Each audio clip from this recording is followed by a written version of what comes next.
कोयना व चांदोली धरण पाणलोट क्षेत्रातील अतिवृष्टी आणि धरणातून होत असलेल्या विसर्गामुळे कृष्णा व वारणा नदीच्या पाणी पात्रात वाढ झाली आणि सांगली शहराला पुराचा विळखा बसला। गेल्या 14 दिवसांपासून सांगली शहरातील उपनगरे पाण्याखाली आहेत। 2000हून नागरिकांचं स्थलांतर केले। शिवाय कर्नाळ रस्ता आणि जुना बुधगाव रस्ता देखील पाण्याखालीच आहे, त्यामुळे शहराची गणिते बिघडली आहेत। सांगली शहरातील आयर्विन पुलाजवळ आज कृष्णेची पाणी पातळी काही इंचांनी कमी झाली आहे। सध्या पाणी पातळी ही 39 फूट 4 इंच इतके। तब्बल 14 दिवसांनी पाणी पातळी कमी झाल्याने नागरिकांनी सुटकेचा निश्वास सोडलाय। कोयनेतून 52,100 क्युसेकने विसर्ग सुरू आहे।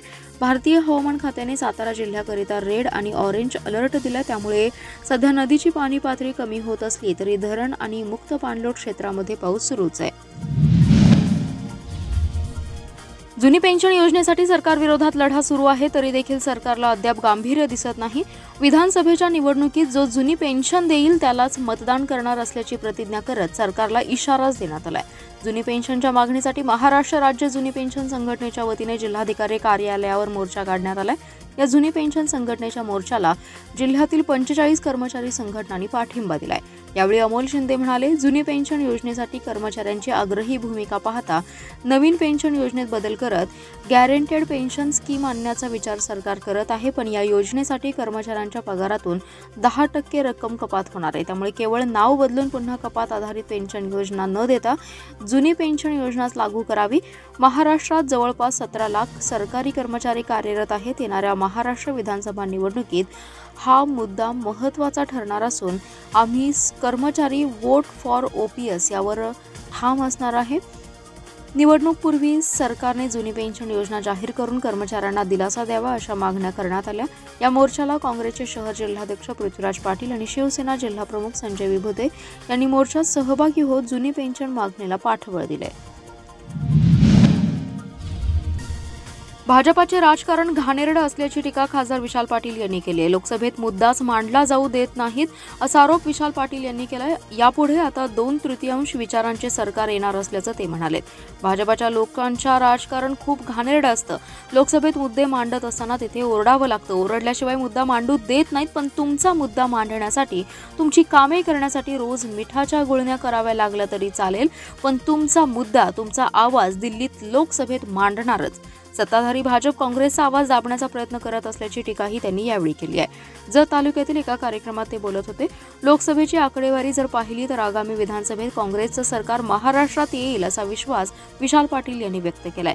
त्यासाठी माझ्यासह विश्वजित कदम यांचे हात बळकट केले पाहिजेत। यासाठी या जत विधानसभा मतदारसंघात पुन्हा एकदा विक्रमसिंग सावंत यांना निवडून दिलं पाहिजे असं आवाहन विशाल पाटील यांनी केलंय।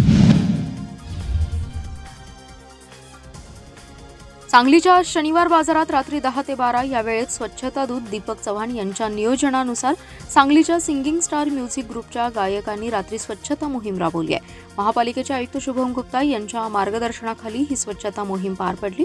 प्रत्येक शनिवारी महापालिकेचे ब्रँड अँबॅसिडर दीपक चव्हाण यांनी महापालिकेच्या सफाई अपनाओ बिमारी भगाओ या अभियानाअंतर्गत स्वच्छता मोहीम सुरू केली आहे। सलग 4थ्या शनिवारच्या बाजारात स्वच्छता करण्यात आली। शनिवार बाजारातील विक्रेते हे मोठ्या प्रमाणात कचरा तिथेच टाकतात, त्यामुळे बाजार संपल्यानंतर तिथे पडलेला कचरा दुसऱ्या दिवशी उचलला जातो।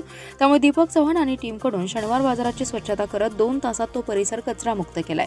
या मोहिमेत भाजप पदाधिकारी स्नेहजा जगताप, गणेश आवळे, पत्रकार अहमद शेख, नाना पळसे, सामाजिक कार्यकर्ता दीपाली वाघमारे, सिंगर प्राजक्ता वाघमारे, रफिक भालदर, विशाल कांबळे, आरिफ शेख सहभागी होते। या 2 तासात अंदाजे 2 ते 3 टन कचरा संकलित करण्यात आला। यामध्ये मोठ्या प्रमाणात प्लास्टिक कचरा आढळलाय। सामाजिक उद्देशाने सिंगिंग स्टार म्युझिक ग्रुपकडून स्वच्छता मोहीम घेण्यात आली।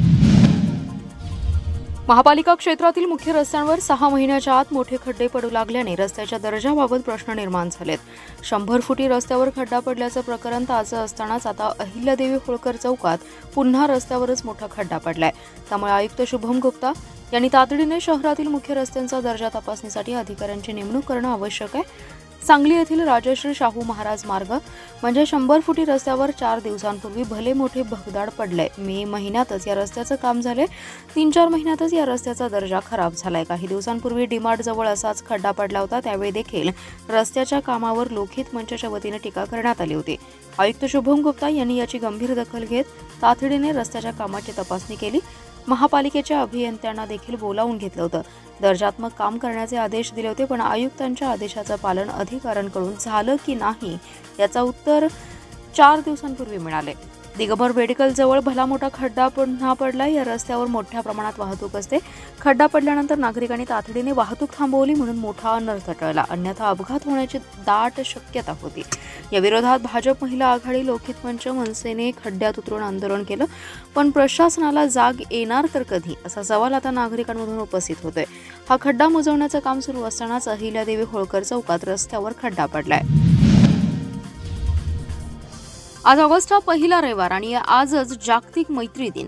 सर्वत्र फ्रेंडशिप डे मोठ्या उत्साहात साजरा होत असताना सांगलीतील डॉल्फिन नेचर रिसर्च ग्रुपतर्फे आज अहिल्यादेवी होळकर स्मारक परिसरात वृक्षारोपण करून निसर्गाशी मैत्री साधली आहे.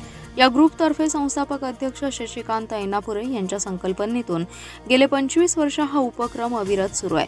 पर्यावरण रक्षणाबरोबरच पर्यावरणविषयी जनजागृतीच्या माध्यमातून वर्षभर या ग्रुपतर्फे विविध उपक्रम राबवले जातात. आजही हा उपक्रम उत्साहात पार पडलाय.